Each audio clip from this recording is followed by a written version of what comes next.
Dar unde stă ăsta, mă? În sfârșit l-am convins să mergem și noi la sală, să tragem și noi de fiare și să vezi că nu vine. Salut, bă! De ce nu ai mai vrut să ne întâlnim aici? Stai bate chei, mă! Ce?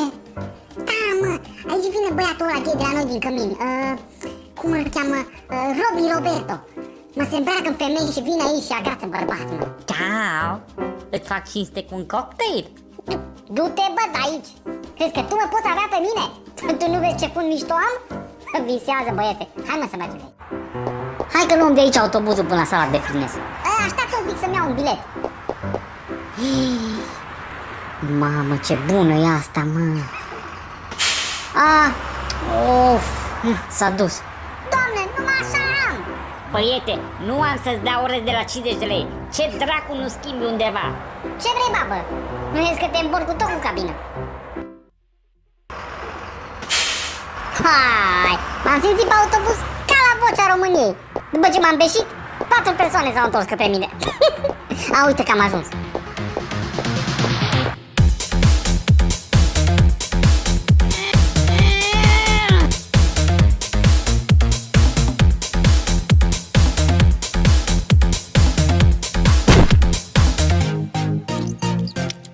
Ce faci?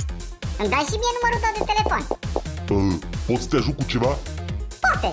Știi cum vă numărul ei de telefon? Da, e același număr de telefon ca și al meu. Atunci când o să sun, fă bine și să nu răspunzi tu.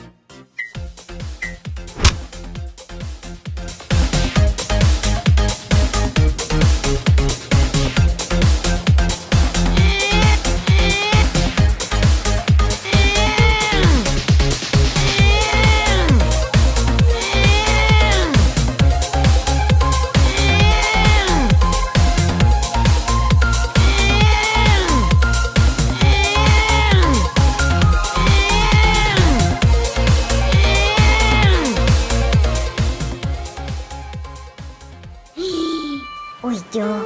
Toate drumurile duc la tine și poate într-o zi vei fi cu mine.